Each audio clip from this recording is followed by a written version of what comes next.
Assalamualaikum warahmatullahi wabarakatuh. Saya Gesha Nabila bersama teman-teman saya. Saya Priya Kanisa. Saya Priya Rahmawati. Saya Latifatul Maulida Dawiyah. Kami ingin mempresentasikan tentang sistem informasi geografi. Berikut videonya.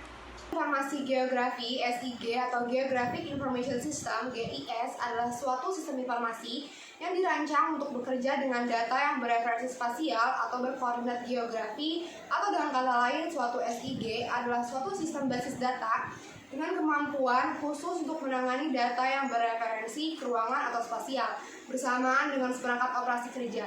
Alasan SIG dibutuhkan adalah karena untuk data spasial penanganannya sangat sulit, terutama karena peta dan data statistik cepat kadaluarsa, sehingga tidak ada pelayanan penyediaan data dan informasi yang diberikan menjadi tidak akurat. Komponen-komponen SIG dibentuk oleh komponen-komponen yang saling terkait.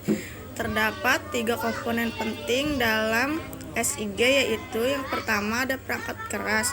Perangkat keras ini berupa perlengkapan yang mendukung kerja SIG seperti CPU, monitor, printer, dan flash disk.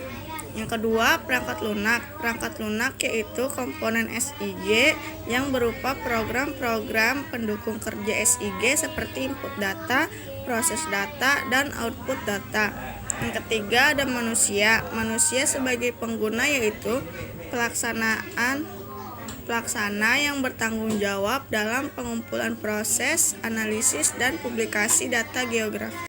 Manfaat sistem informasi geografis. Sistem informasi geografis memiliki berbagai manfaat yang dapat membantu di berbagai bidang. Berikut adalah beberapa manfaat utama dari sistem informasi geografis. 1. Pengambilan keputusan yang lebih baik. 2. Visualisasi data yang efektif. 3. Pengelolaan sumber daya alam yang lebih efisien. 4. Perencanaan kota dan pembangunan wilayah yang terarah. 5. Mitigasi bencana dan respon darurat. 6. Pengembangan pariwisata dan industri kreatif. Tahap kerja sistem informasi geografis. 1. Input data. Tahap input data dalam sistem informasi geografis terdiri dari 2 bagian utama, yaitu pengumpulan data dan proses pemasukan data. A. Pengumpulan data. Data dapat dikumpulkan melalui survei lapangan, pemetaan udara, penginderaan jauh, atau menggunakan sumber data peta yang sudah ada. B. Proses pemasukan data. Setelah data yang terkumpul, langkah selanjutnya adalah memasukkan data ke dalam aplikasi SIG, yaitu terdapat 2 jenis data yang dapat diinput dalam SIG. 1. Data spasial.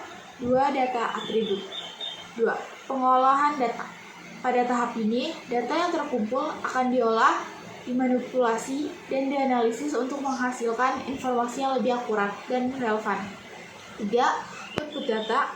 Output data dalam sistem informasi geografis dapat disajikan berupa peta hard copy atau cetak, maupun rekaman soft copy atau tampilan visual digital.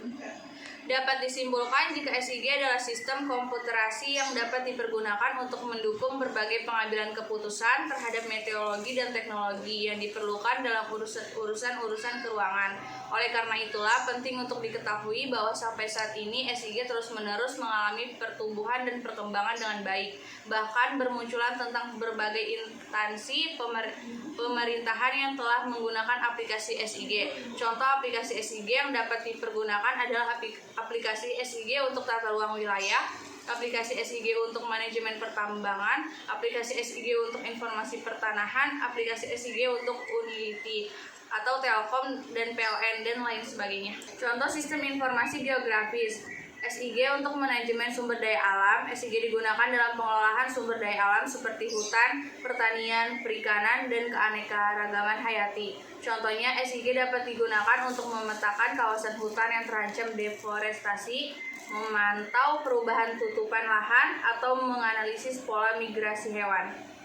Yang kedua, SIG untuk merencanakan tata ruang. SIG digunakan dalam perencanaan tata ruang kota dan wilayah. Contohnya, SIG dapat membantu dalam pemetaan zonasi, penggunaan lahan, analisis kepadatan penduduk, pengembangan infrastruktur atau penentuan lokasi optimal untuk fasilitas umum seperti sekolah, rumah sakit, atau pusat perbelanjaan. Sekian presentasi dari kelompok kami. Wassalamualaikum